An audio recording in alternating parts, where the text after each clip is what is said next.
మనం ఆదికాండం చదువుకుంటున్నాం. ఈ ఆదికాండంలో సిద్ధాంత సత్యాలు ముఖ్యమైనటువంటి అన్నీ ఒకసారి ముందుగా చెప్పుకున్నాం క్లుప్తంగా. ఇక్కడ ఏం చెప్తున్నారంటే, మరి ఆదికాండము ఈ నారుమడి వంటిది, దైవ గ్రంథానికి నారుమడి వంటిది అని చెప్పారు. నారుమడి అంటే నారుమడి లేకపోతే నారు సరిగా అంటిందిరా అబ్బాయి అని అడుగుతారు నారు పోసుకున్నప్పుడు. నారు అంటే ఈ సీడ్ ప్లాట్, ఇది అంటే నారుమడి. భూమి అంతటికీ కూడా, నాకున్న భూమి అంతటికీ కూడా ముందు ఒక నారుమడి పోసుకోవాలి. ఆ నారు తీసి అన్ని చోట్ల పాతాలు, భూమి తయారు చేసుకున్న తర్వాతను అక్కడేమో పాతాలు. మరి ఆ విధంగా దైవ గ్రంథంలో ఆదికాండంలో ఈ సిద్ధాంత సత్యాలన్నీ కూడా మొదకెత్తినాయి, ఇక్కడ ఉన్నాయి. వాటి గురించి చెప్పుకున్నాం. ఎవరైనా ఏదైనా తెలియలేదంటే మరలా అడిగితే మరోసారి చెప్తాను. ఇక్కడ ఈ సిద్ధాంత సత్యాలు చెప్పుకున్నాం. తర్వాత ఆదికాండం 50 అధ్యాయాలు ఉంది. ఆదికాండంలో ఈ 50 అధ్యాయాల్లోనూ 4 సమభాగాలుగా చేసుకున్నట్టయితే 4 ముఖ్య నాయకులు ఉంటారు. నాయకులు అందరి గురించి క్లుప్తంగా చెప్పుకున్నాం. మరి అలా కాకుండా ఆదికాండాన్ని 4 భాగాలుగా మనం చేసుకున్నట్టయితే, సమభాగాలుగా చేసుకున్నట్టయితే, మొదటి భాగంలో మనం నోవాహుని చూస్తాం. నోవా గురించి చదువుకున్నాం. అంటే ఎక్కువ భాగం రాయబడింది దానిలో. మరి ఆ విధంగా ఈ చదువుకున్నట్టయితే, ఈ నాయకుల గురించి చదువుకున్నట్టయితే ఈ గ్రంథం అంతా అవుతుంది, ఆదికాండం అంతా అవుతుంది. ఆ విధంగానే మళ్ళీ నిర్గమకాండంలో అలా చదువుకుందామని అనుకున్నాను నేను. ఎందుకంటే మనకి సమయం ఎక్కువ, నేను ఎంతకాలం బోధించగలను నాకు తెలియదు. ఉన్న కాలంలో మరి సాధ్యమైనంత ఎక్కువగా బోధించాలని ఆశపడుతున్నాను. అందరూ శ్రద్ధగా మరి రావాలని, వాక్యం వినాలని నమస్కారం చేసి మనవి చేసుకుంటున్నాను. మానవద్దు, ఒక్కరు కూడా మానవద్దు. తర్వాత కాలంలో వినడానికి అవకాశం దొరుకుతుందో మనం దేవుణ్ణి ఆరాధించుకునే అవకాశం ఉంటుందో ఉండదో. మన ప్రభుత్వాలు చూస్తున్నాం, నిరంకుశ ప్రభుత్వాలు. మరి ఎప్పుడు ఏం చేస్తారో తెలియదు. ఆలయాలు పడగొట్టేస్తున్నారు, చూస్తూ ఊరుకుంటున్నారు ప్రభుత్వాలు. మరి కోర్టులు కూడా చూస్తూ ఊరుకుంటున్నాయి, పోలీసులు కూడా చూస్తూ ఊరుకుంటున్నారు. అందుచేత మరి దేవుడు సమయం ఎంతకాలం మనకి ఇస్తాడో, తర్వాత ఆ ప్రభు ఎప్పుడు వస్తాడో, ఎప్పుడు మనం వెళ్ళిపోవాల్సి వస్తుందో తెలియదు. కనుక మనమేమో ఉన్న సమయాన్ని దేవుని మహిమార్థం ఉపయోగించుకోవాలి. పట్టుదలతో సమయాన్ని ఉపయోగించుకోవాలి. ఆసక్తితో దేవుణ్ణి సేవించాలి. మరి ఆ విధంగా ఉన్నప్పుడు మనం, వాక్యం మన హృదయాల్లో ఉండాలి. వాక్యం హృదయాల్లో ఉన్నప్పుడు దేవుని ఆశీర్వాదం మన మీద ఉంటుంది. ఈ నోవహు గురించి చదువుకున్నాం. నోవహు గురించి చదువుకున్నప్పుడు అక్కడ నరుడను చేసినందుకు దేవుడు పశ్చాత్తాపడ్డాడు దేవుడు. నేను వీళ్ళ ప్రయోజకుడిగా ఉండాలని, బ్రతకాలని, మరి పరిశుద్ధంగా బ్రతుకుతారని నేను తయారు చేశాను. అయితే వీళ్ళేమో అపవిత్రులు అయ్యారు. తర్వాత ఎదురు చెప్పేటటువంటి వాళ్ళు అయ్యారు, విధేయత లేని వాళ్ళు అయ్యారు అని అనుకున్నాడు. వాళ్ళందరినీ కూడా నాశనం చేయాలనుకున్నాడు. జరిగిపోయింది అది ఆ విధంగా. తర్వాత అబ్రహాం గురించి చదువుకున్నాం. అబ్రహాం గురించి చదువుకున్నప్పుడు మరి అబ్రహాం ఏమో విశ్వాసులకు తండ్రి అని అన్నారు. మరి నీతిని అనుసరించి బ్రతికాడు. ఆయన యథార్థతో బ్రతికాడు. దేవుడు ఆశీర్వదించాడు, అభివృద్ధి చేశాడు. కానీ అబ్రహాం విషయంలో 2 సార్లు ఆయన అబద్ధం ఆడాడు. 2 సార్లు భార్య చేత అబద్ధం చెప్పించాడు. మొట్టమొదటేమో పరో దగ్గర, రెండో చోట గెరార్ దేశంలోకి వెళ్ళినప్పుడు అబీమెలెకు దగ్గర. 2 చోట్ల కూడా ఈమె నా భార్య కాదు, నా చెల్లెలు చెప్పాడు. ఆమె కూడా ఇతరేమో నా అన్న అని చెప్పింది. ఆ విధంగా ఇది అబ్రహామును కించపరచడం కాదు, మనం నేర్చుకోవటం కోసం. అబ్రహాము మరి తప్పు చెప్పాడు, నా భార్య అని చెప్పలేకపోయాడు. అక్కడేమో ఫరో ఆమెను స్వీకరించవచ్చు. ఆ కాలంలో ఉన్నటువంటి నియమాలు అవి. అప్పుడు ధర్మశాస్త్రం ఇవ్వబడలేదు. అందమైన స్త్రీ కనపడితే ఎవరి శక్తి ఉంటే వాళ్ళు తీసుకెళ్ళిపోవచ్చు.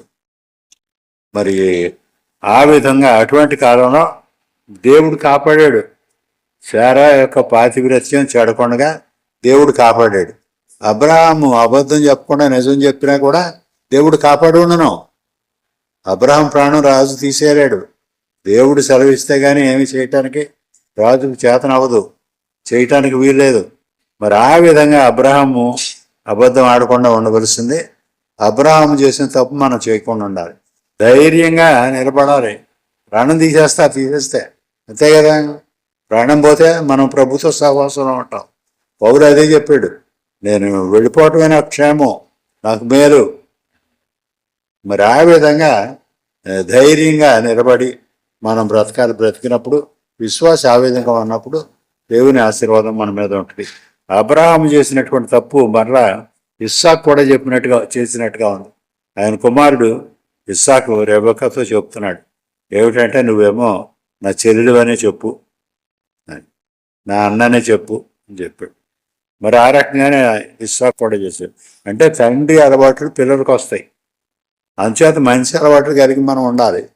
తల్లి నడిపింపే పిల్లలకు వస్తుంది. మరి ఆ తల్లి చక్కగా నేర్పించాలి. తల్లి మోకరించడం ప్రార్థన చేసుకోవటం, తండ్రి మోకరించడం ప్రార్థన చేసుకోవటం పిల్లలు చూడాలి, పిల్లలు నేర్చుకోవాలి. పిల్లలను కూర్చోమని అనాలి, మోకరించమని అనాలి. ఆ విధంగా నేర్పాలి. తర్వాత ఈ ఇస్సాకు తర్వాత మనమేమో ఇస్సాకు గురించి పెద్దగా చదువుకోవాల్సింది లేదు. ఆయనేమో పెద్ద మనిషిగా దైవ గ్రంథంలో చూపించబడ్డాడు. ఇస్సాకు గురించి పెద్దగా లేదు. తర్వాత భాగంలో మొట్టమొదట నోవహు, రెండవ భాగంలో అబ్రహాము, మూడవ భాగంలోకి వచ్చేసరికి యాకోబు, నాలుగో భాగంలో యోసేపు. నలుగురు నాయకులు ఉన్నారు. ఈ నలుగురు గురించి చదువుకుంటే ఆదికాండం అంతా అయిపోద్ది. ఇక్కడ ఈ ఇస్సాకు రెబెక్క ఈ పిల్లల్ని సవ్యంగా పెంచినట్టుగా లేదు. అక్కడ ఏం చెప్తున్నారంటే, నేను చెప్పేస్తున్నాను, మరి చదువుకుంటూ వెళితే సమయం చాలదు. అందుచేత నేను చెప్తున్నాను, అక్కడక్కడ మీకు చూపిస్తాను అవసరమైన చోట. ఇక్కడ ఈ ఇస్సాకు, ఈ రెబెక్క, వీరికేమో ఏశావు, యాకోబు అనేటటువంటి కుమారులు పుట్టారు. ఈ కుమారులు ఇరువురు, పెద్దవాడేమో అరణ్యంలోకి వెళ్ళిపోతున్నాడు, చిన్నవాడేమో గూడారాల్లో నివసిస్తున్నాడు అంటున్నారు. అంటే ఏమిటి, ఈ పెద్దలు ఈ ఇస్సాకు రెబెక్క వీళ్ళ జీవితంలో వీళ్ళు నలుగురు కూర్చొని ప్రార్థన చేసుకోవటం కానీ, నలుగురు కూర్చొని మాట్లాడుకుంటూ భోజనాలు చేయటం కానీ అటువంటిది ఎక్కడ చూపించలేదు. అంటే ఆ ప్రార్థన జీవితం లేదు. లేకపోయినప్పుడు వాళ్ళు ఇష్టం వచ్చినట్టుగా తయారవుతారు. ఎవరైనా సరే, ఏ కుటుంబం అయినా సరే. మరి ప్రార్థన జీవితం తల్లిదండ్రుల్లో ఉండాలి. ఆ తల్లిదండ్రులు వీరికి మాదిరిగా ఉండాలి. తల్లిదండ్రులు వీరికి నేర్పాలి. నేర్పినప్పుడు వాళ్ళు ఆశీర్వాదం పొందుతారు, వీళ్ళకి ఆ ఆశీర్వాదం ఉంటుంది. మరి ఈ ఇరువురు కుమారులు పుట్టినప్పుడు ఈ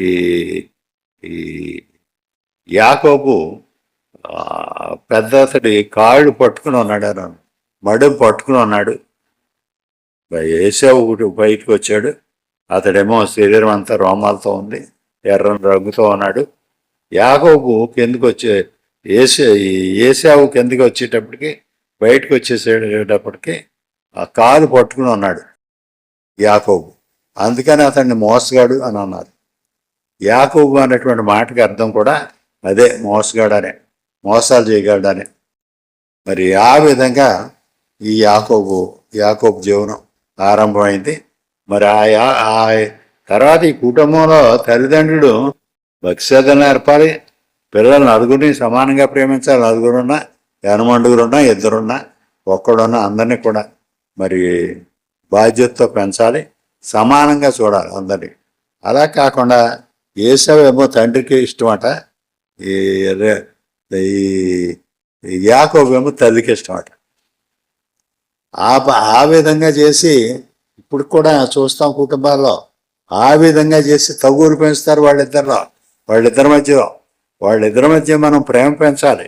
పెద్దవాడు వాళ్ళిద్దరి మధ్య మరి స్నేహభావం పెంచాలి. వాళ్ళిద్దరి మధ్య అనురాగం పెరిగిదా చూడాలి. మరి ఆ విధంగా చూడాలి అని అంటే మనం ఇద్దరిని కూర్చోబెట్టి ఇద్దరికి మంచి మాటలు చెప్పాలి. నలుగురుంటే నలుగురికి మంచి మాటలు చెప్పాలి.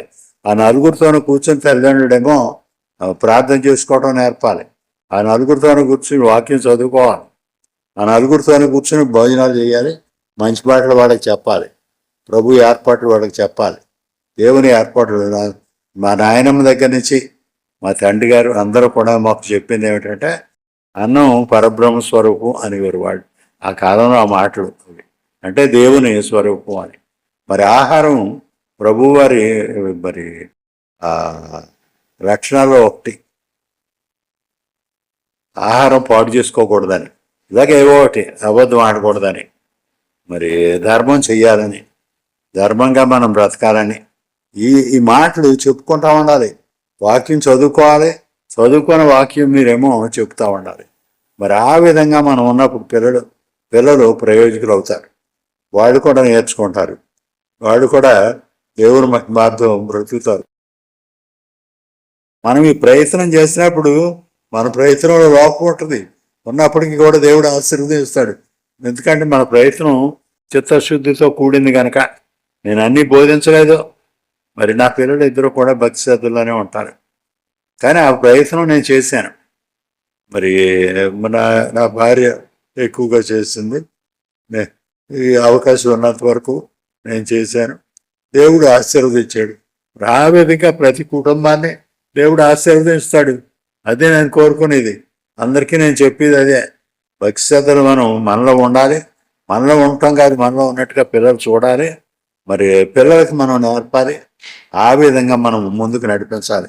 మరి ఇక్కడ వీరు ఒకరి మీద ఒకరికి విరోధం కలిగేలాగా, వైషమ్యం కలిగేలాగా, తగులాడుకునేలాగా చేశారు. తర్వాత ఏమో ఏశావుని తండ్రి పిలుస్తాడు, నేను ఇంకెక్కువ రోజులు ఉండను అబ్బాయి, నువ్వు వేటాడి మాంసంతే, నేనేమో తృప్తిగా తిని నిన్ను ఆశీర్వదిస్తాను అని చెప్పాడు. ఆ మాటలు విని తల్లి ఏం చేసిందంటే చిన్న కుమారుడికి చెప్పింది, నీ తండ్రి నీ అన్నకి చెప్పాడు నిన్ను ఆశీర్వదిస్తానని, ఆ ఆశీర్వాదం నీకు ఉండదు, ఇంకా నువ్వు వెళ్ళిపోయి ఇద్దరిని ఆశీర్వదించాలి కదా. తండ్రి ఇద్దరిని ప్రేమించాలి, తండ్రి ఇద్దరిని ఆశీర్వదించాలి. ఇద్దరు కూర్చోండి, ఇద్దరు మోకరించండి, ఈ వాక్యం చదవండి, నేను ప్రార్థన చేస్తాను మీకోసం, నేను ఆశీర్వదిస్తాను, దేవుని ఆశీర్వాదం అడుగుతాను అని చెప్పాలి. అలా చేయలేదు. అలా చేయకపోయినందువల్లేమో ఈ యాకోబు మరి దొంగ అవటానికి అవకాశం దొరికింది. ఏసేవుకు రావాల్సినటువంటి ఆశీర్వాదాన్ని దొంగతనంగా ఇతడు తీసుకెళ్ళిపోవటం అవసరమైంది. ఆ విధంగా జరగటానికి కారణం అయింది. ఇక్కడ ఎవరు కారణం అని అంటే తల్లిదండ్రే. ఇతడు మోసగాడవటానికి తల్లిదండ్రే కారణం. మరి ఇతడేమో వేటగాడవటానికి, దేవుని సంకల్పాలను పట్టించుకోకుండా బ్రతకటానికి, మరి దేవునికి విరోధైపోవటానికి.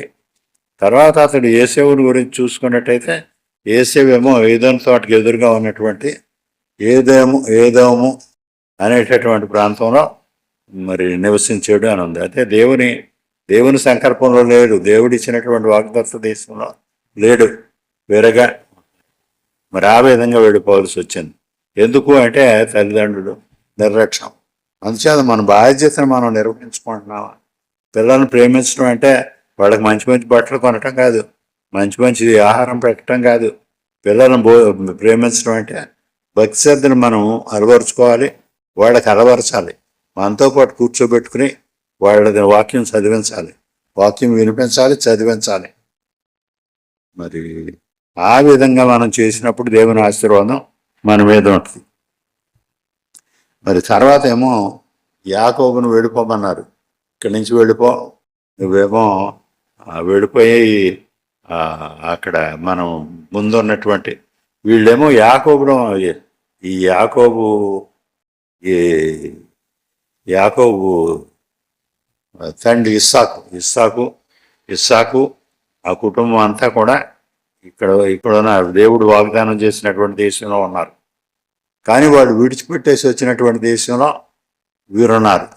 అది ప్రస్తుతం టర్కీ ప్రాంతంలో ఉంటుంది, టర్కీ దేశంలో ఉంటుంది ఆ ప్రాంతం. హారాన్ అనేటటువంటి ప్రాంతం, పద్దనారామ అని ఉంది. మరి ఆ హారాన్ ప్రాంతంలో ఈ రెబెక్కా తల్లిగారి కుటుంబం, అమ్మమ్మ గారికి, యాకోబుకి అమ్మమ్మ గారి కుటుంబం. అక్కడికి వెళ్ళి నీ మేనమామ ఉన్నాడు, అతడు కుమార్తెల్లో ఒకదాన్ని నువ్వు చేసుకో, ఎందుకంటే నీ అన్న పగబట్టి ఉన్నాడు ఇక్కడ నీ మీద, నేను చంపేస్తాడు, నువ్వు పారిపోమన్నది. పారిపోయాడు వెళ్ళదు. మరి ఇంకా మరి వేరే ఆలోచించకుండా బాగుంది సలహా అనుకున్నాడు, పారిపోయాడు, అక్కడి నుంచి వెళ్ళిపోయాడు. ఇది ఇంకో మోసం. వెళ్ళిపోయినప్పుడు ఇతడు వెళ్ళిపోయాడు. వెళ్ళేటప్పుడు వెళ్ళిన దగ్గర నుంచి మనం చూసుకుంటూ ఉన్నట్టయితే దేవుడు ప్రతి విషయంలోనూ కూడా ఇతడు తోడుగానే ఉన్నాడు. దేవుని మీద ఆధారపడితే దేవుడు ఆ విధంగా ఆశీర్వదిస్తాడు.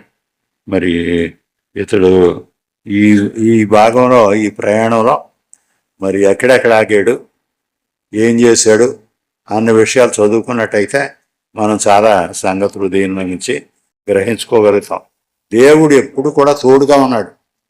యాకోబు దేవుడిని ఆశ్రయించుకున్నట్టుగా లేదు. దేవుడు ఇతన్ని ప్రేమించాడు కనుక దేవుడు ఇతన్ని కాపాడుతానే ఉన్నాడు, ఎప్పుడు కనిపెడతానే ఉన్నాడు. ప్రయాణం అంతట్లోనూ కూడా కనిపెట్టాడు.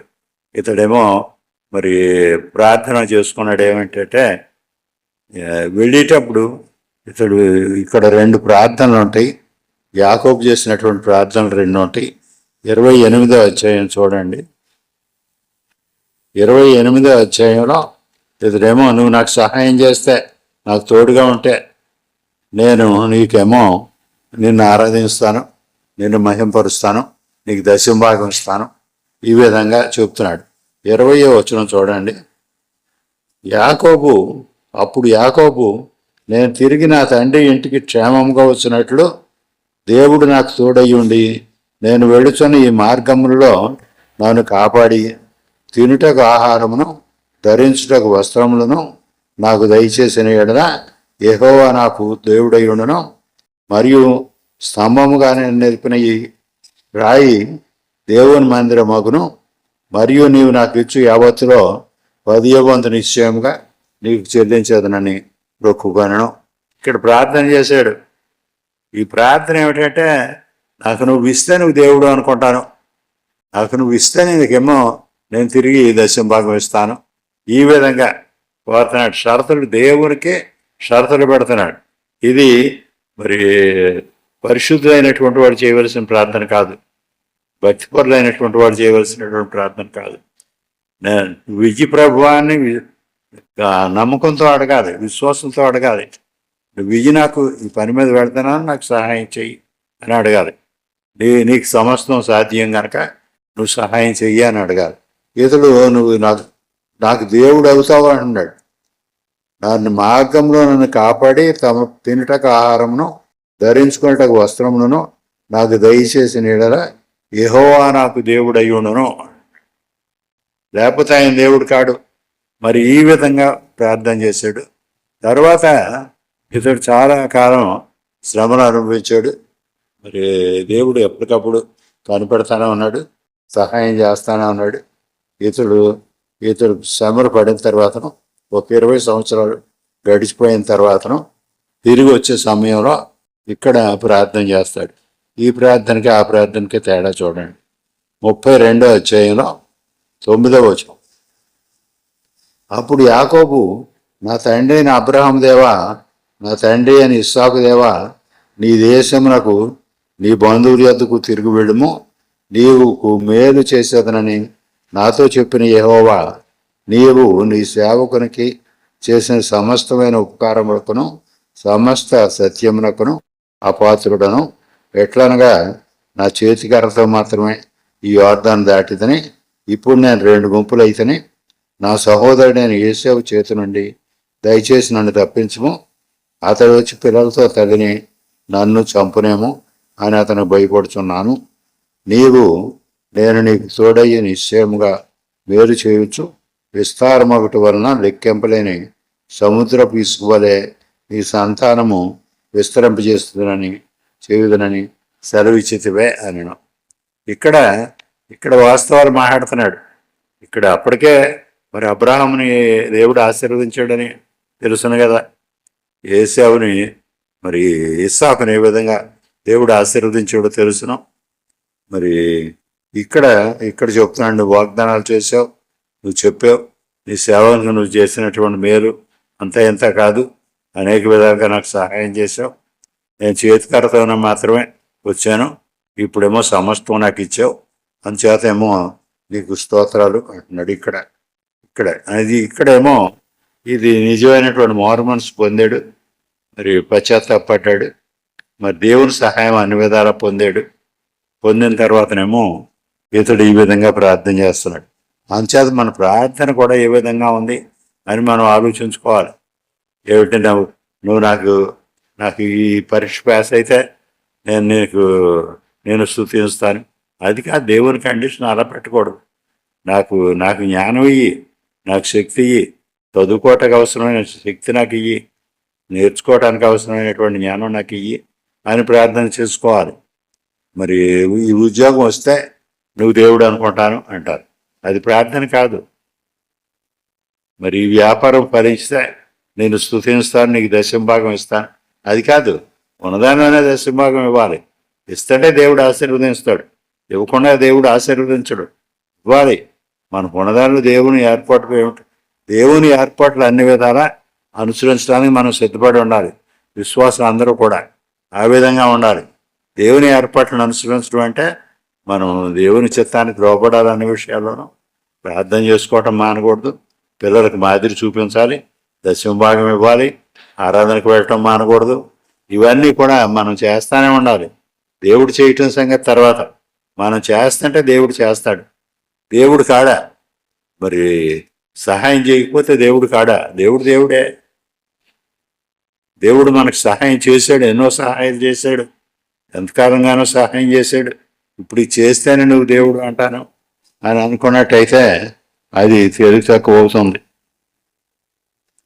యేసేపు దగ్గర నుంచి పారిపోవటానికి ఇతడేమో సిద్ధపడ్డాడు, పారిపోయాడు, వెళ్ళిపోయాడు. ఈ ప్రార్థన గురించి ఇక్కడ చెప్పాను, జ్ఞాపకం వచ్చేది ఇక్కడ, అందుకు చెప్పాను. తర్వాత ఏమో ఈ యేసేపు దగ్గర నుంచి పారిపోయాడు, బయలుదేరి వెళ్ళిపోయాడు. ఈ బేతేలు అనేటటువంటి చోటు ఇందులో ఒక స్థలం వస్తుంది. బేతేలు అంటే దేవుని గృహం అనే అర్థం, దేవుని మందిరం అనే అర్థం. అక్కడ దానికేమో ముందు ఇంకో పేరు ఉండేది, లూజ్ అని ఇంకో పేరు ఉండేది, దాన్నేమో బేతేలు అని అన్నారు. ఇక్కడ మరి యాకోబు నిద్రపోయాడు. యాకోబు ఒక రాయి తీసుకుని తల కింద పెట్టుకుని దాంతో నిద్రపోయినట్టుగా ఉంది. 28వ అధ్యాయంలో ఉంది ఈ వృత్తాంతం అంతా. ఆయన నిద్రపోయాడు. ఆ నిద్రపోయి లేచిన తర్వాతను అక్కడేమో అక్కడ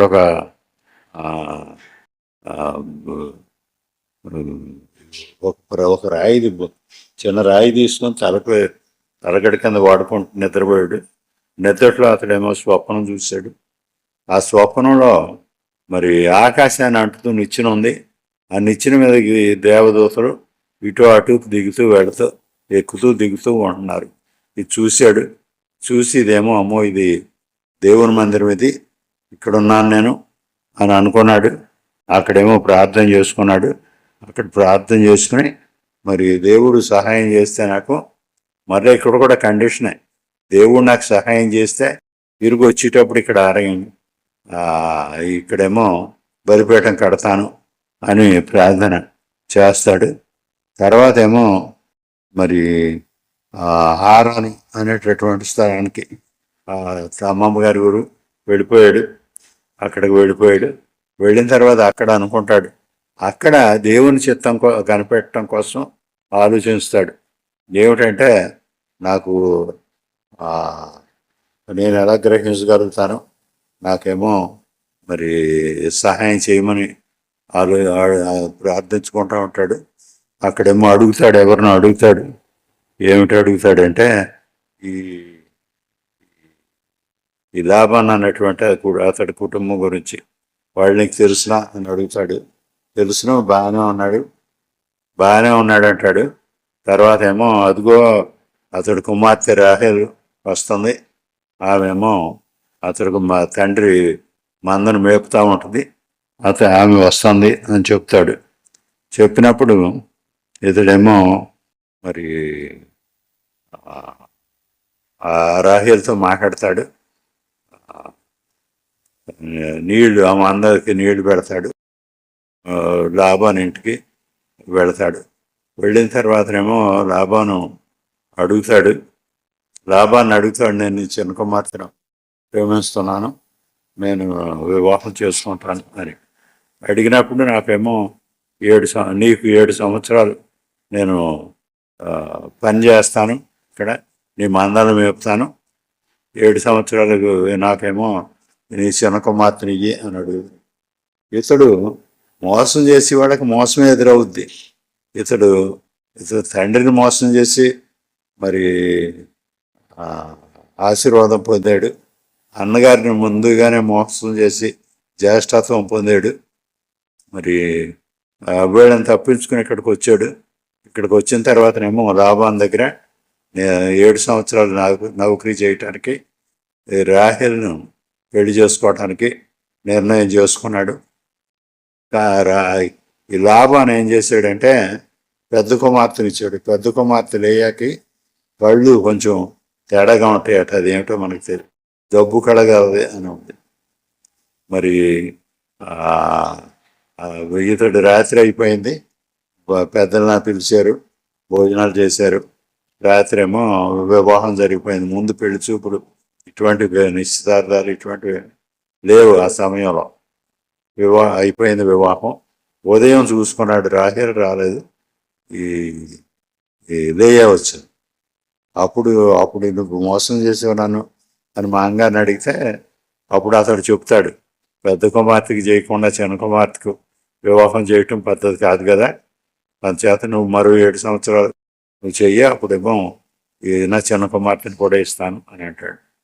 మరి ఆ విధంగా మళ్ళీ 7 సంవత్సరాలు చేశాడు. అందుచేత మోసం చేసినటువంటి వాళ్ళకి మోసమే మిగులుద్ది, మోసం తిరిగి వస్తుంది.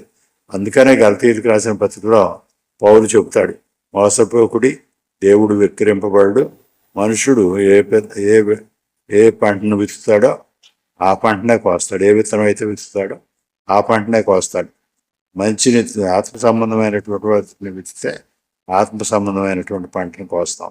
శరీరానుసారమైనటువంటి విత్తనాన్ని విత్తితే శరీరానుసారమైనటువంటి ఫలితాలే పొందుతాం. మరి అదే ఫలితాన్ని ఇతనేమో యాకోబు పొందాడు. తర్వాత తిరిగి వచ్చేస్తున్నాడు, అక్కడి నుంచి తిరిగి వచ్చేస్తున్నాడు.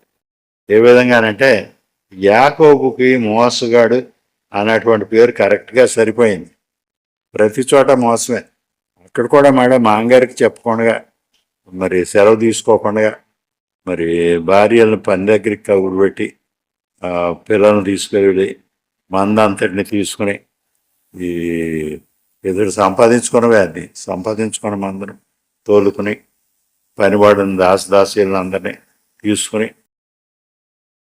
రాస్తి అంతా పట్టుకుని ఈ లాభాన్ని ఊళ్ళో లేని సమయంలో బయలుదేరి వచ్చేస్తాడు. లాభానేమో గొర్రెల బొచ్చు కత్తిరించడానికి ఇంకో ఊరు ఎక్కడికో వెళ్ళాడు అతడు మందల్ని.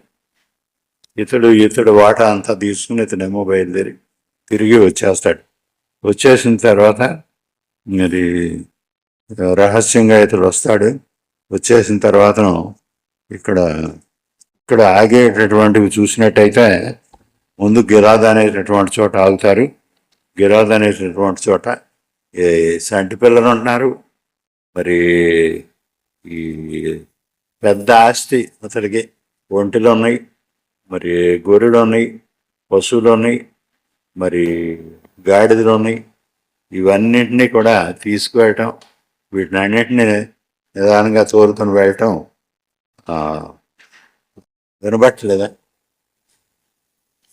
వినబడుతుందా సీను? నెమ్మదిగా నడవలసి ఉంటుంది. సంటి పిల్లలు ఈ లేగదోళ్ళు ఉండటం వలన నెమ్మదిగా వస్తున్నారు. గిరాదు అనేటటువంటి ఆ పర్వతం దగ్గర ఆగుతారు. ఆ పర్వతానికి అర్థం ఏమిటంటే అనేకమైనటువంటి సాక్ష్యాలు ఉన్నాయి అని. తర్వాత ఏమో అక్కడి నుంచి బయలుదేరి మరలా ముందుకు వస్తాడు. ముందుకు వచ్చేప్పుడు మిస్పా అనేటటువంటి చోటుకు వస్తారు. దాన్నేమో మరి వాచ్ టవర్ అన్నారు, అంటే కాపురా స్థలం అని. ఆ స్థలం దాటి అక్కడేమో వీళ్ళకి లాభానుకును యాకోబుకి పంచాయతీ అవుద్ది. పంచాయతీ జరిగించుకుంటారు. అప్పుడు ఇంకెవరితోటి ఒకరి విరోధం లేకుండా మధ్యలో ఈ రాళ్ళు కుప్ప పెడతారు. అక్కడి నుంచేమో అందుకని దానికి ఆ పేరు పెట్టారు. అక్కడి నుంచి ముందుకు ఎవరు కూడా అటు నుంచి అటు పక్కకి లాభాన్ని వెళ్లకుండా ఇటు పక్కకి యాకోబు రాకుండా వాళ్ళేమో ఆ విధంగా అక్కడేమో సాక్ష్యం పెట్టుకున్నారు.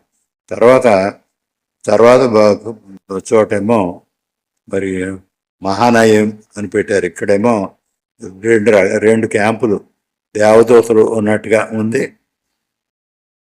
ఈ దేవదూతల గురించి 32వ అధ్యాయంలో చూడండి, మొదటి 2 వచనాలు. యాకోబు తన త్రోవను వెళుచుండగా దేవదూతలు అతన్ని ఎదుర్కొని యాకోబు వారిని చూసి ఇది దేవుని సేన అని చెప్పి ఆ చోటుకి మహానయము అని పేరు పెట్టాను. మహానయం అంటే కింద ఉంది చూడండి, 2 సేనలు. ఈ దేవుని సేన ఒకటి, ఈ ఇతడి సేన ఒకటి అక్కడేమో ఎదురుపడ్డారు. తర్వాత ఏమో ఇక్కడ ఇంకో పర్వతం దగ్గరికి వస్తారు. ఈ జబ్బాకు రివర్ అనేటటువంటి నది దగ్గరికి వస్తారు. ఆ నదికి దాటాలి. నది దాటానికి ముందుగానే ఇక్కడేమో ఒక పర్వతం ఉంది, పెనుయేల్ అని దానికి పేరు పెట్టారు. ఎందుకంటే ఆ పర్వతం మీద మరి దేవునితో ఇతడేమో పెనుగులాడినట్టుగా ఉంది. దేవుడిని ఆశీర్వదించమని దేవుడు మరి రాత్రి వేళ స్వప్నంలో ఇతడు ఒకడే ఉన్నాడు, ముందు అందరినీ పంపేశాడు. ఆ పంపడంలో కూడా కుయుక్తులు ఉన్నాయి, ఆ తర్వాత చెప్తాను. ఇక్కడేమో ఈ పెనుయేలు అన్నటువంటి చోటేమో ఈ పర్వతం మీద ఇక్కడ మరి దేవునితో పెనుగులాడాడు. ఈ దేవుడు తెల్లారిపోతుంది కానీ ఇతడేమో వదలటం లేదు.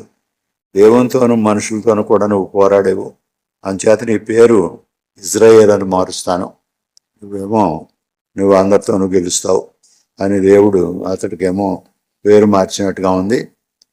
ఈ యాకోబేమో దేవుని ఇక్కడ చూశాను అంచేతేమో పెనుయేలని పర్వతానికి పేరు పెడతాను అని అనుకుంటాడు. ఆ విధంగా పేరు పెడతాడు. తర్వాత ఏమో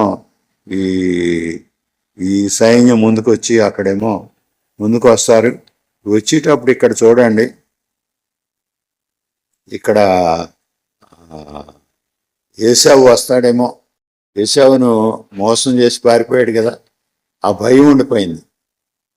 మోసం చేసిన వాళ్ళకి మరి ఆ భయం ఎప్పుడు కూడా ఉండిపోద్ది. పాపం చేసిన వాళ్ళకి ఆ పశ్చాత్తాపం ఎప్పుడు కూడా ఉండిపోద్ది హృదయంలో. ప్రభువుని ఎరిగిన వాడైతే, ప్రభువుని ఎరగని వాడైతే ఆ సంగతి మనకు తెలియదు. ప్రభువు ఎరుగున ఉన్నట్టయితే మరి పాపం చేస్తే ఆ పాపం చేశాను అన్నటువంటి ఆ చింత ఎప్పుడు కూడా ఉండిపోద్ది. దేవుని దగ్గరికి వెళ్ళేంత వరకు కూడా ఉండిపోద్ది. దేవుడు క్షమించాడని తెలుసును, అయినా కూడా దావీదు మహారాజు చెప్తున్నాడు, నా పాపాలు నా కళ్ళ ఎదుటే ఉన్నాయి అంటాడు. చేత నేను మర్చిపోలేను, దేవుడు మర్చిపోతాడు కానీ నేను మర్చిపోలేను. దీన్నే రెస్టిట్యూషన్ అన్నారు. మరి అది జరిగించుకోవాలి, పశ్చాత్తాపం పడాలి చివరి వరకు కూడా. ఆ విధంగా చేస్తేనే మన మీద దేవుని ఆశీర్వాదం ఉంటుంది. ఇక్కడ ఇతడు మరి తండ్రిని మోసం చేశాడు, అన్నగారికి రావాల్సిన ఆశీర్వాదం తీసుకున్నాడు, అన్నగారి జ్యేష్ఠత్వాన్ని దొంగిలించాడు, మరి పారిపోయి వచ్చేసిన తర్వాత ఏమో చాలా సంపాదించుకున్నాడు. సంపాదించినా కూడా ఇతడికి సంతృప్తి లేదు, భయం ఉంది. ఎందుకంటే అన్నగారు ఏమంటాడో ఏం చేస్తాడో అని భయం ఉంది. కానీ మరి అందుకని ఇతడు ఇక్కడ ఏం చేస్తాడంటే తన ఆస్తిని అంతటినీ కూడా 2 భాగాలుగా చేశాడు అని ఉంది. 2 భాగాలుగా చేశాడు అని. ఈ అధ్యాయాలు అన్నీ మీరు చదవండి. 28వ అధ్యాయం దగ్గర నుంచి 35, 36 అధ్యాయాల వరకు అంతా చదవండి. చదివినట్టయితే నేను చెప్పినవన్నీ మీకు ఇంకా వివరంగా అర్థం చేసుకోవడానికి వీలవుతుంది. ఇక్కడ ఈ 2 భాగాలుగా చేసి మొదట ఒక భాగాన్ని పంపుతాడు. పంపినప్పుడేమో 2 భాగాలు అని ఉంది, కానీ తర్వాత మళ్ళీ ఎక్కువ భాగాలు చేసినట్టుగా కనబడుతుంది. ముందు వెళ్ళిన అబ్బాయికి నువ్వు యాకోబు 400 మంది పనివాడితో కలిసి వస్తున్నాడు అని విన్నాడు, భయపడ్డాడు. తర్వాత ఏమో ఈ ముందు ఒక భాగం ఆ, ఆస్తి అంతటినీ కూడా, ఆస్తులు అంటే ఒంటెలు, గొర్రెలు, గొర్రెల మందలు, ఒంటెలు, గొర్రెల మందలు, గాడిదలు, పశువుల మందలు, ఇవే ఇవే అప్పుడు అప్పుడు ఉన్నటువంటి ఆస్తి. తర్వాత పిల్లలు, మరి భార్యలు, పిల్లలు, దాసదాసీలు, అనేక మంది, ఇవన్నీ కూడా ముందు ఒకరిని పెట్టి ఒక భాగం పంపుతాడు. పంపి ఏమిటి అని అంటే, ఇది ఎవరివి ఆస్తి అంతా ఎవరిది, ఈ మందరు ఎవరివి అని అడుగుతారు. అడిగినప్పుడు నువ్వు చెప్పు, ఏం చెప్పాలంటే ఇవి నీ సేవకుడైనటువంటి యాకోబు నీకు కానుకగా పంపినటువంటివి ఇవి అని చెప్పమంటాడు. అంటే ఆ కానుకలు తీసుకుని అసలేమో సంతృప్తి చెందుతాడు, మరి పగ విడిచిపెట్టేస్తాడు, నన్ను క్షమిస్తాడు అని అనుకున్నాడు. ఆ విధంగా చెప్తాడు. 2 భాగాలు కాదు, ఇంకా ఎక్కువే అని ఎందుకు అంటున్నానంటే, తర్వాత 2వ వానికిని 3వ వానికిని కూడా ఆ విధంగానే చెప్పాడు అని. 2వ వానికి 3వ వానికి కూడా ఆ విధంగానే చెప్పాడు అని ఉంది. తర్వాత ఇతడేమో ఆఖరణ ఉంటాడు, అందరికంటే ఆఖరణ. ఇతడు ఈ పంపినటువంటి ఈ విధంగా పంపిన తర్వాతను ఇతడేమో మరి పంపిన వాటిలో చూసుకున్నట్టయితే 200 గొర్రెలు,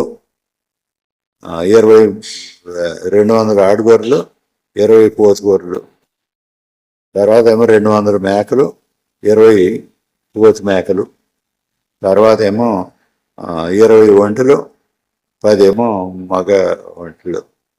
మరి ఈ విధంగా మొత్తం అన్నీ లెక్క వేసినట్టయితే తర్వాత ఏమో ఇవన్నీ కలిపితే మొత్తం అన్నీ కలిపితే 580 ఉన్నాయి. 580 జంతువులు ఉన్నాయి. గాడిదలు, ఆడుగాడిదలు, మొగ్గాడిదలు, ఇవన్నీ మొత్తం కలిపినట్టయితే 580 జంతువుల్ని కానుకగా ఇచ్చాడు. మరి దొంగిలించిన దానికంటే ఎక్కువే ఇచ్చుకోవాల్సి వచ్చింది. మోసం చేసినటువంటి దాని ఫలితం ఆ విధంగా. తర్వాత ఏమో అన్నగారు వస్తాడు, ఇతడిని దగ్గరకు చేర్చుకుంటాడు, ముద్దు పెట్టుకుంటాడు. మరి సమాధానం కుదురుద్ది. నడువు వెళ్ళిపోదామని అంటాడు. ఆ అన్నగారు వేసావు అంటే, ఇతడేమో నేను ఈ లేగదోడు ఉన్నాయి కదా, మరి నడవలేవు, ఇవన్నీ కూడా ఈ జీవాలతోటి నేను నెమ్మదిగా వస్తాను, నువ్వు వెళ్ళిపోమంటాడు. ఇక్కడ ఈ మోసం చేసినటువంటి వాడు అన్నగారిని ప్రభు అని అనక్కర్లేదు. అన్నగారినేమో మరి అంత గౌరవం అక్కర్లేదు. అన్నగారిని అన్నగారిలా చూస్తే చాలు. కానీ ఇతడేమో ప్రభు అని అంటాడు. తర్వాత నీ సేవకుడు అని అంటాడు. తన్ను ఉద్దేశించి సేవకుడు అని చెప్పుకుంటాడు. తర్వాత వెళుతూ 7 సార్లు సాష్టాంగ నమస్కారాలు చేస్తాడు. అతడు దగ్గరకు వెళ్ళటానికి ముందుగా 7 సార్లు సాష్టాంగ నమస్కారాలు చేస్తాడు. ఇవన్నీ కూడా కుయుక్తులే, కుతంత్రాలే, మోసాలే. మరి అయినా సరే దేవుడు క్షమించాడు, దేవుడు ఆశీర్వదించాడు, దేవుడు ఇతన్ని ఏర్పాటు చేసుకున్నాడు. మంచిగా దేవుణ్ణి మరి నువ్వు అలాగే చేయటానికి నువ్వు ఎందుకు చేసేవని అడగటానికి ఎవరికి అవకాశం లేదు. దేవుని సంకల్పాలు వేరేగా ఉంటాయి. తర్వాత అక్కడేమో పాకలు వేసుకుంటాడు. ఆ పాకలు వేసుకున్నటువంటి స్థలాన్ని సుక్కోతు అని పేరు పెట్టారు. సుక్కోతు అంటే పాకలు అని. తర్వాత ఏమో అక్కడ షెకెము అనేటటువంటి ఒక స్థలం వస్తుంది. ఆ షెకెము అనేటువంటి మాటకేమో మరి బలాన్ని సూచించేటటువంటిది. అది నడువును కానీ భుజాన్ని కానీ ఆ విధంగా ఆ పేరు అర్థం. మరి తర్వాత ఎలోహోయ్ ఇస్రాయేల్ అని ఉన్నాడు. అంటే ఆ స్థలాన్ని, ఒక స్థలాన్ని, ఎందుకంటే దేవుడు ఇజ్రాయేల్ దేవుడు, మిగతాది దేవుళ్ళు అనుకునేటటువంటి వాళ్ళు దేవుడు కాదు. తర్వాత ఎఫ్రాత అని ఉంది. ఈ ఎఫ్రాత అనేటువంటిదేమో మరి దీని అర్థం ఏమిటంటే అభివృద్ధి చెందటం, ఫ్రూట్ఫుల్నెస్, అభివృద్ధి కలుగుద్ది అని. ఇక్కడ మరి ఎఫ్రాత అన్నటువంటి మాట బెత్లెహేమ్ అని 2 చోట్ల ఉంది. బెత్లెహేమ్ అని యోధా దేశంలో బెత్లెహేమ్ అని ఉంది. మీరు మీకా గ్రంథంలో చదవండి, ప్రభువారి రాక గురించి ఆయన ప్రవచనం చెప్తూ బెత్లెహేమ్ ఎఫ్రాత ఎఫ్రాతా బెత్లెహేము అంటాడు. ఎందుకు అని అంటే యూదా దేశంలో ఒక బెత్లెహేం ఉంది, మరి ఈ ఇజ్రాయెల్ దేశంలో మరొక బెత్లెహేం ఉంది. బెత్లెహేం అన్నటువంటి మాటకి అర్థం అది అభివృద్ధి అని. తర్వాత హెబ్రోన్ అన్నటువంటి మాట ఉంది. దీనిలో హెబ్రోన్ అనేటువంటి స్థలం ఉంది. దాని అర్థం ఏమిటంటే స్నేహం, మరి సంఘం, సంఘీభావం, స్నేహం. ఆ విధంగా మనం అర్థం చేసుకోవాలి. మరి తర్వాత మోసం చేసినటువంటి వాళ్ళు మోసపోతానే ఉంటారు. 7 సార్లు సాష్టాంగ నమస్కారాలు చేసుకుంటూ వెళ్ళాడు తండ్రి దగ్గరికి. మరి అందుకని ఇక్కడ మనం జ్ఞాపకం చేసుకోవాల్సింది ఏమిటంటే గలతీయులకు రాసిన పత్రిక 6వ అధ్యాయం 7వ వచనంలో చెప్తున్నాడు, మోసపోకుడి, దేవుడు విక్రమింపడ్డు, మనుషుడు ఏమి విత్తనం ఆ పంటనే కోయను. ఆత్మ నుంచి విత్తినటువంటి వాడు ఆత్మఫలాలు పొందుతాడు, శరీరానుసారంగా విత్తువాడు శరీరానుసారమైనటువంటి ఫలాలనే పొందుతాడు అని చెప్తున్నాడు. మరి యాకోబుని దేవుడు ఎందుకు ఏర్పాటు చేసుకున్నాడు? యాకోబు మోసగాడు కదా, దేవుడు ఎందుకు ఏర్పాటు చేసుకున్నాడు అన్న సంగతి ఆలోచిస్తే దేవుని సంకల్పాలు మనకు అర్థం అవ్వవు, మనకు తెలియవు. దేవుని ఏర్పాట్లు మనకు తెలియవు. కానీ దైవ గ్రంథం ఏం చెప్తుందంటే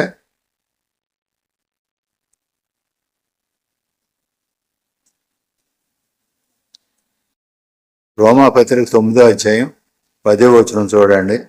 అంతేకాదు రెబ్కా మన తండ్రి అయిన ఇస్సాకు అని ఒకని వలన గర్భవతి అయినప్పుడు ఏర్పాటును అనుసరించిన దేవుని సంకల్పము క్రియల మూలంగా కాక పిలుచువాని మూలంగానే నిలకడగా ఉండు నిమిత్తము పిల్లలు ఇంకా పుట్టి మేలైనను కీడైనను చేయకముందే పెద్దవాడు చిన్నవానికి దాసుడగును అని ఆమెతో చెప్పబడను. ఇందును గూర్చి నేను యాకోబును ప్రేమించి తిని ఏశావును ద్వేషించి తిని అని రాయబడి ఉన్నది. అవి దేవుని యొక్క మర్మాలు. ఆ మర్మాలు మనకు అర్థం అవ్వవు, మనకు తెలియదు. మరి మనం సామాన్యంగా ఆలోచించుకున్నట్టయితే మనమేమో మరి ఏశావేమో జెంటిల్మన్ను, యాకోబు ఏమో మోసగాడు అని తెలుస్తుంది, కనబడదు ఆ విధంగా. కానీ మరి దేవుని ఏర్పాట్లు మనకు తెలియదు. ఏశావును దేవుడు విడిచిపెట్టేశాడు, యాకోబునేమో ప్రేమించాడు, యాకోబును చేర్చుకున్నాడు. ఏశావేమో వాగ్దత్త దేశంలోకి చేరలేదు. మరి ఈ వాగ్దత్త దేశంలో ఇతరులు ఉన్నాడు. అందుచేత మరి దేవుని సంకల్పాలు ఏమిటి అని మనం ఆలోచించడానికి మనకు తెలిసినంత వరకు మనం చదువుకోవాలి. తెలియని దాని గురించి తగులు పట్టడం, గొడవలు పట్టడం, మరి వాదోపవాదాలు, వాటి వల్ల ప్రయోజనం ఏమీ లేదు. తెలియజేయమని దేవుడిని అడగొచ్చు, మనకు అవసరమైతే తెలియజేస్తాడు, లేకపోతే లేదు.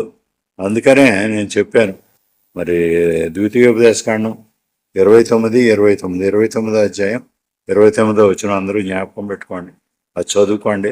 అక్కడ చెప్తున్నాడు రహస్యాలు దేవునికి చెందుతాయి. మరి బయలుపరచబడినవి మాత్రం మన బిడ్డలవి అవుతాయి. మనం అనుసరించాలి వాటిని, మన బిడ్డలు అనుసరించేలాగా చూడాలి. ఈ విషయాలన్నీ ఇంటి దగ్గర చదువుకోండి. వచ్చే వారంలో మరి యోసేపు గురించి చెప్తాను. ఈ నలుగురు గురించి ఎక్కువ ఉంది దైవగ్రంథంలో, ఆదికాండంలో.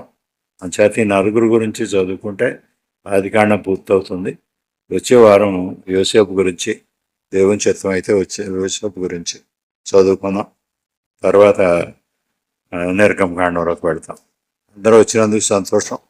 ప్రార్థన చేసుకొని ముగించుకుందాం. మన